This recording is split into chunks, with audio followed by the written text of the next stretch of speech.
What's up, everyone? We are here at Rosen Injury Law, and I'm here with our good friend Sylvana Rosende at the law offices of Sylvana Rosende.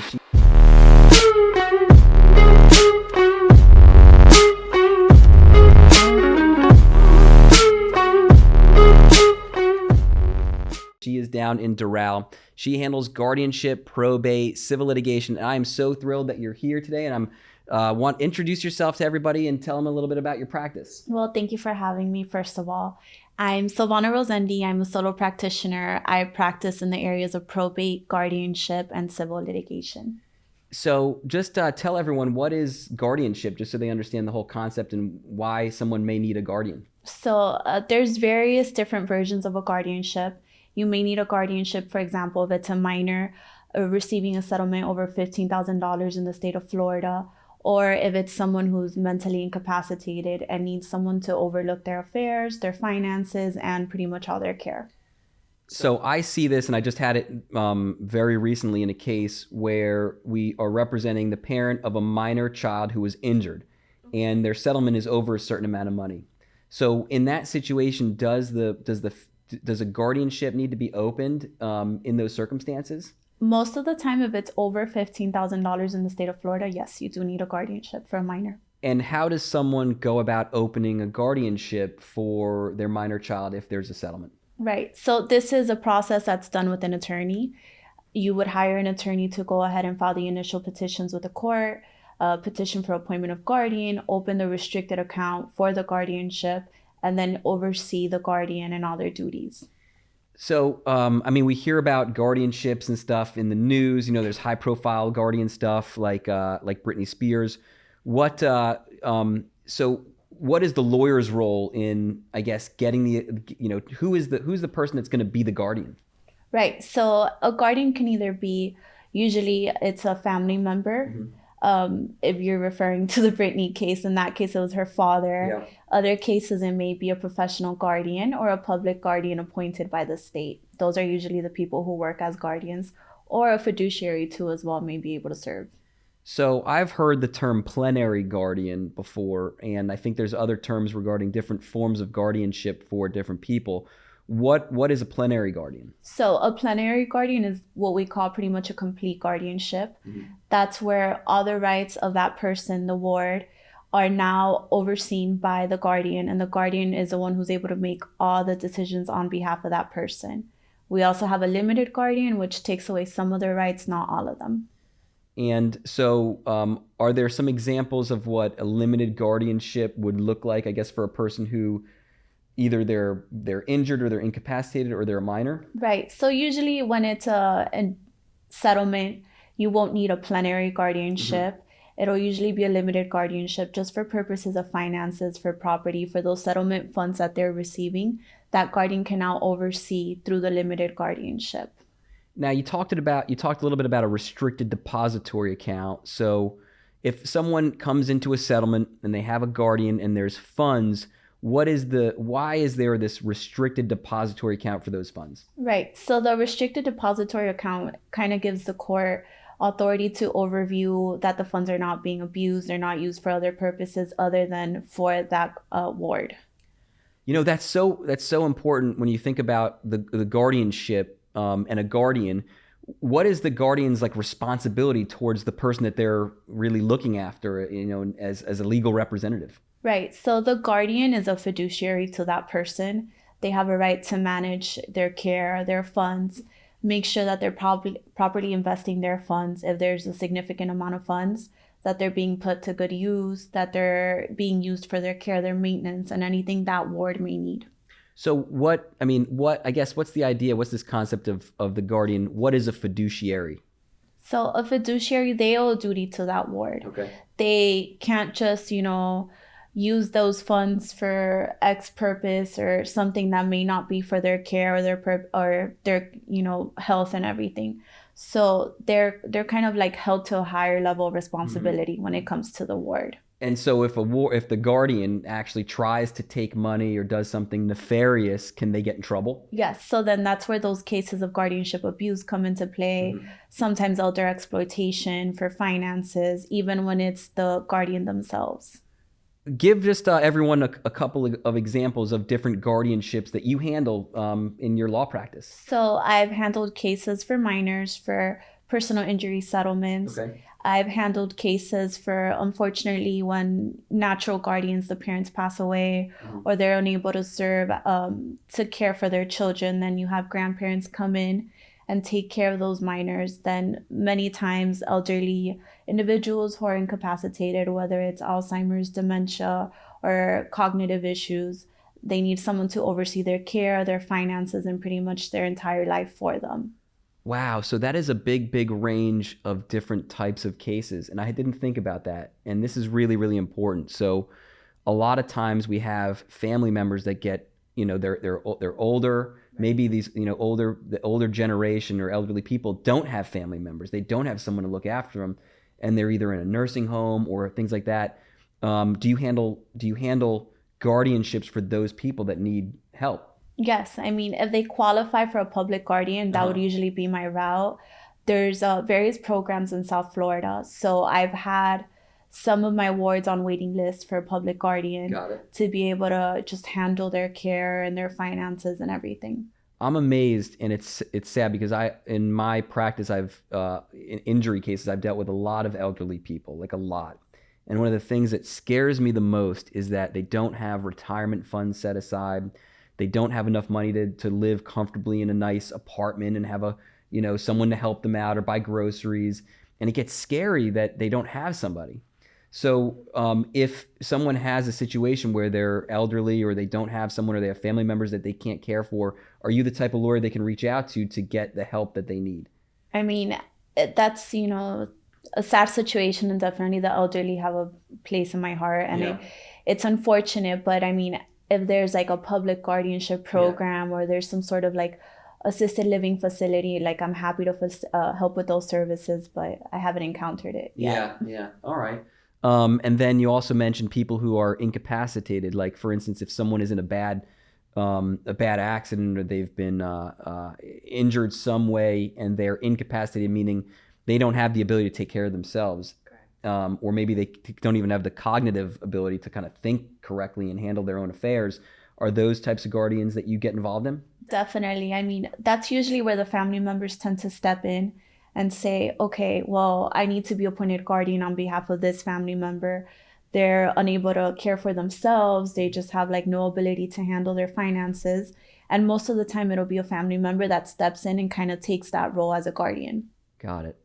I'm just trying to think. So what other cases that I've had where there's a guardian? I've had, have you ever dealt with people that have mental disabilities? Yes. All right. So tell us about how guardianships work with someone who is suffering from, a mental or physical disability like that. So the way that a guardianship case typically operates is I'll have that person who seeks to be appointed guardian reach out to me and let me know my family member has this disease, whether it's Alzheimer's or whether sometimes it's actually been, severe depression, situations like that. And they seek to be appointed guardian. Then in order to make sure that it's not a frivolous guardianship, the court will send out 3 medical professionals to examine that person. The medical professionals render a report whether they recommend a plenary or limited guardianship. And then from there, we go to a hearing where the judge appoints a guardian if necessary. And I've seen that a number of times in our practice where they have this committee of doctors that actually examine the ward or the person who's alleged to be incapacitated to make sure that they aren't able to take care of themselves. Correct. Is the default is the goal to really have people be able to take care of themselves unless they're really not able to take care of themselves? Right. So guardianship is last resort. We look at their advance directives, whether they have an estate plan, a power of attorney, a trust, or anything. We run to a guardianship as last resort because you're essentially taking away all those persons' rights or some of them.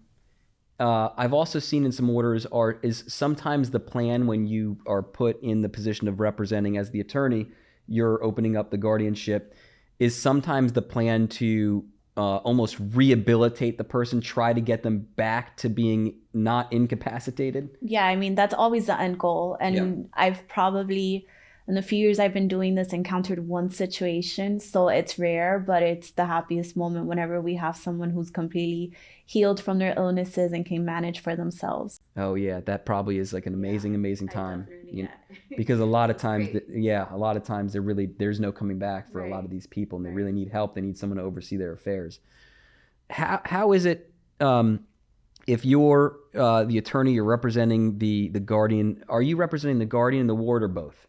So I represent the guardian. Okay. The ward usually gets a court-appointed counsel to oversee the mental incapacity case and make sure that their rights are being respected and everything is being done properly according to due process. Got it. And then I oversee the guardianship on behalf of the guardian throughout the duration of the entire guardianship. I file the accountings, the reports, and everything that needs to be done with the court. And then are you able to oversee as the lawyer, if that the guardian, that you're going to see the accountings, like, are you able to kind of oversee and make sure there's like that second layer of protection for the ward if the guardian is applying for funds to use for X, Y, or Z? Right. So yes, and I work with a lot of accountants and just to make sure that everything's being done properly. If there's any government benefits, then usually that's out of the guardianship because those aren't counted in the restricted depository account. So Social Security benefits, those don't make part of the guardianship, but I do kind of advise and counsel all my guardians and let them know this has to be for their care. Make sure you're doing all the proper due diligence when it comes to applying for benefits and using them properly. And since the plenary guardian or the limited guardian has a fiduciary responsibility, if they're receiving Social Security benefits or some other form of benefits that are for the ward, they have to use it for the person who's incapacitated, the ward. Very important. Okay. And I know that we've used the term ward before, but what is that? So ward is the person who's, after they've been adjudicated, incapacitated, they're the person who's in the guardianship. If there are these funds that are set aside that are put into the restricted depository, and we're not talking about Social Security benefits that the person's entitled to, how is it that the ward can get that money for them? So the ward, if they have a request, it would have to go through the guardian. Okay. And they would have to petition the court for disbursement of funds for X reason. And then the court actually issues an order and allows the bank to kind of withdraw those funds for the ward. And how is it that the plenary guardian, if they want to use funds that are in the restricted depository that are for the benefit of the ward, how do they go about getting funds to use for their ward? So same way, through the attorney, we petition for disbursement of funds for X reason, and then once the guardian actually has that order, they can go to the bank and be able to obtain those funds. So really the dynamic is once there's a guardian that's appointed, they're going to be working hand in hand with you to be able to manage the funds and things for the person who's incapacitated or the minor child. Yes, and if they have any questions, I mean, that's why in the state of Florida, you absolutely need an attorney if you're serving as a guardian, because there's situations that come up, whether it's a do not resuscitate, whether it's medical care, and they'll call my office and ask, hey, can I do this? What are my rights pertaining to? I've had it with the DNR. Sure. And with medical care, invasive treatments and everything of that nature. And so tell us just kind of, you mentioned DNR, that's a do not resuscitate, right?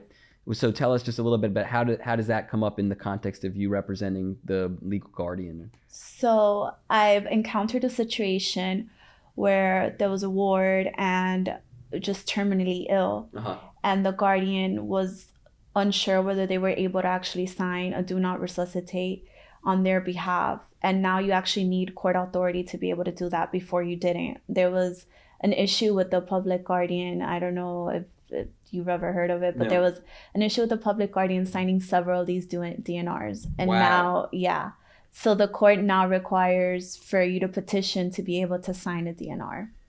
I'm sure that there are a number of guardians that family members of the people, the minor or the people that are incapacitated, that do these things out of the kindness of their heart. Right. Is there a way for the guardian that you're representing to be compensated for their time in overseeing the affairs of the person who needs their help? Yes. So they can get reimbursed for their time, for their expenses, and they can be kind of paid like a salary pretty much to be able to do this work. Okay. And as long as there's money that's in the restricted depository, they're going to be getting paid. Yes.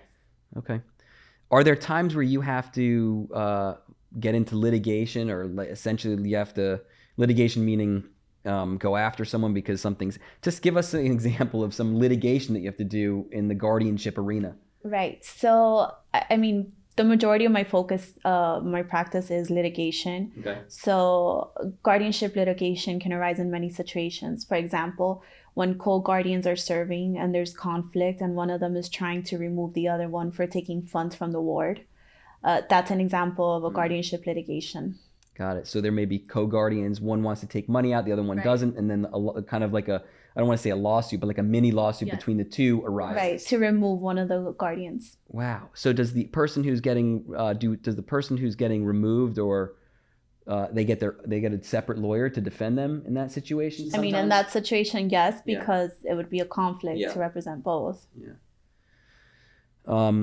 So how can people get in touch with you to, if they have a question about a guardianship, they have a minor that gets a settlement, or they have a family member that's is incapacitated or getting elderly and need a guardianship, how can people get in touch with you? So I'm on social media. They can email, call my office.